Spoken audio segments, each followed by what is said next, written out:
Naam, habari za wakati huu, karibu tena. Ni wakati mwingine tena tunakutana hapa, tuendelee kuhabarishana taarifa mbalimbali. Pasina shaka upo salama kabisa.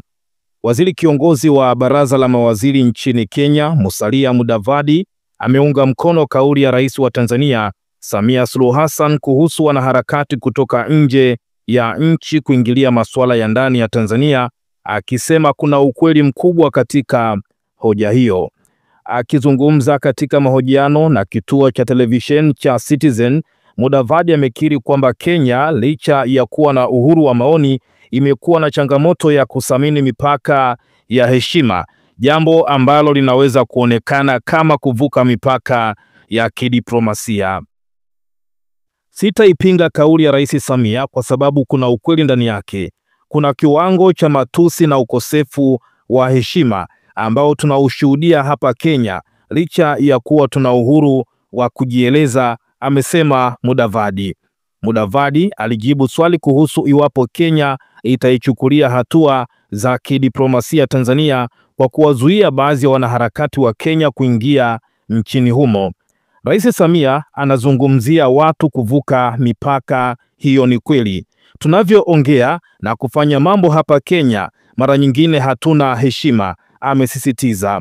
Katika maelezo tofauti, msemaji wa serikali ya Kenya, Isaac Mwaura, amesema Tanzania ina haki ya kikatiba ya kidiplomasia ya kuzuia raia wa kigeni kuingia nchini ikiwa itaona ni tishio kwa usalama au mipango ya ndani. Ikiwa nchi mwanachama wa Jumuiya ya Afrika Mashariki imeamua kumzuia mtu kuingia nchini kwao, hilo ni swala lao la mamlaka. Hatuna mamlaka ya kuhoji, amesema Mwaura. Kauli hizo zinakuja kutokana na kuzuiwa kwa wanaharakati kadhaa wa Kenya, akiwemo Martha Karua, Willy Mutunga na wengine waliokuwa wamekwenda Tanzania kufuatilia kesi ya uhaini ya mwenyekiti wa chama cha upinzani Tanzania, Chadema, Tundu Lissu. Rais Samia Suluhu Hassan alipokuwa akizindua sera mpya ya mambo ya nje ya Tanzania Jumatatu, Mei 19, 2025, alitoa onyo kali kwa wanaharakati wa kigeni akisema, tusiwe shamba la bibi kwamba kila mtu anaweza kuja na kusema anachokitaka. Tumeanza kuona mwenendo wa wanaharakati ndani ya kanda yetu kuanza kuvamia na kuingilia mambo yetu. Lakini kubwa, kama nilivyokuambia hapa, ni kwamba Kenya kupitia msemaji wa serikali Isaac Mwaura wamesema ya kwamba hawahusiki Tanzania kumfukuza Martha Karua, ni msemaji mkuu wa serikali ya Kenya, kufuatia kile ambacho kilikuwa kinasambaa kwenye mitandao mbalimbali ya kijamii ya kwamba serikali ya Kenya chini ya rais wake William Ruto kwa kushirikiana na serikali ya Tanzania zimeungana na kuwazuia wanaharakati hao kutoka Kenya kuingia Tanzania. Msemaji huyo wa serikali Isaac Mwaura amesema Tanzania ilitenda kwa mujibu wa haki yake ya uhuru wa kuwafukuza watu kadhaa wa kisiasa na wanaharakati wa Kenya, na kuongeza kuwa Kenya haikuwa na jukumu katika uamuzi huo. Mwaura alikuwa akijibu kufukuzwa kwa hivi majuzi kwa kiongozi wa chama cha ukombozi wa watu Martha Karua, aliyekuwa jaji mkuu Willy Mutunga na wanaharakati wengine wanne kutoka Tanzania. Ikiwa serikali ya moja ya nchi wanachama wa Jumuiya ya Afrika Mashariki itaamua kumkataa mtu binafsi kuingia nchini mwao, ina mamlaka ya kufanya hivyo, Mwaura amesema. Amesema hata Kenya pia tuna mamlaka ya kufanya hivyo. Kama hatumhitaji mtu kuja Kenya, basi tutamzuia asiweze kuingia Kenya.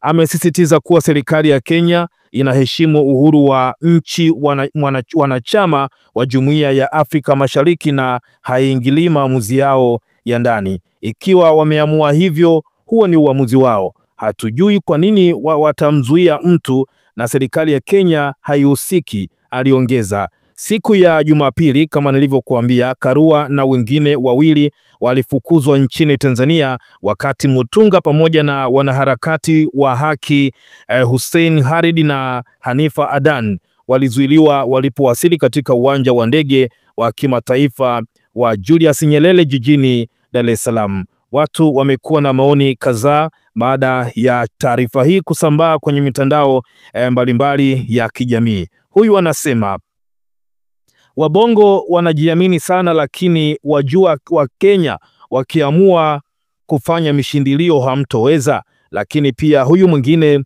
anasema ya kwamba Amerika ni kila siku inazuia raia nchi kibao kuingia kwao, kisingizio udikteta, lakini watu wa haki za binadamu wamefumba macho. Kule Gaza, Israeli wanaua watoto kila siku zaidi ya 1000. Haki za binadamu wamelala fofofo. Kule Kongo hata siku moja hawajawahi lala usingizi mzuri, na M23 na Rwanda na washirika wao wanaendelea na mauaji, lakini hawa haki za binadamu wapo kimya. Ikumbukwe ni hawa wa Kenya walikwenda kuandamana katika ubalozi wa Tanzania, bomba la mafuta Hoima lisiende Tanga, tutaharibu mazingira. Hawajawahi kutupenda tuwe makini, japo kuna changamoto kwetu hapa Tanzania. Lakini pia mwingine akasema safi kabisa, viongozi wa Kenya wameona wakanushe kwa sababu ingeleta chuki ya kidiplomasia. Hongera sana rais wetu Samia Suluhu Hassan kwa kukemea hilo, kumbe alikuwa mtu binafsi. Wa Kenya wakae kwa kutulia.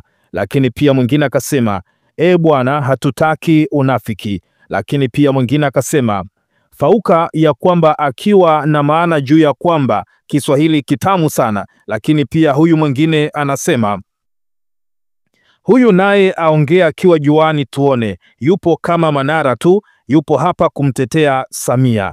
Wengi wametoa maoni yao hapa, lakini kubwa tuliache kwako, utuachie maoni yako. Serikali ya Kenya inasema haijahusika wanaharakati wa Kenya ambao walikuwa wanakuja Tanzania kuhudhuria kesi ya uhaini ambayo inamkabili mwenyekiti wa chama cha demokrasia na maendeleo Chadema Tundu Lissu, ambayo adhabu yake ni kifo. Walizuiliwa kuingia Tanzania. Martha Karua tumeona akilalamika sana kuhusu kitendo hicho cha kuzuiliwa. Lakini pia jambo lingine ambalo linaendelea mpaka hivi sasa Tanzania ni wanaharakati wawili, mmoja kutoka Uganda na mwingine kutoka Kenya, Boniface Mwangi, ambao bado wanashikiliwa Tanzania, huku Kenya wanaharakati kadhaa wakiandamana mpaka ubalozi wa Tanzania jijini Nairobi, wakishinikiza serikali ya Tanzania, serikali ya Kenya kwa pamoja kuhakikisha kwamba mwanaharakati huyo anarudishwa Kenya akiwa salama. Lakini pia mke wa Boniface Mwangi amezungumza pia na kutaka mume wake arudishwe akiwa salama. Mengi tutazidi kukuhabarisha hapa, lakini Kenya kupitia msemaji wa serikali wamesema hawahusiki kuwazuia wanaharakati wa Kenya kuingia Tanzania, lakini pia hawawezi kuingilia maamuzi ya Tanzania. Hata wao kama Kenya, kama kuna mtu hawatake ingie Kenya, wana maamuzi ya kufanya hivyo, licha ya kwamba Jumuiya ya Afrika Mashariki kuna uhuru wa kufanya biashara kutoka Tanzania kwenda Kenya, Kenya kwenda Uganda, Tanzania kwenda Uganda. Lakini kwenye masuala mengine kama hayo, basi kama Kenya hawana haki ya kuingilia masuala hayo. Tochee maoni yako na endelea kukaa karibu nasi kwa taarifa mbalimbali.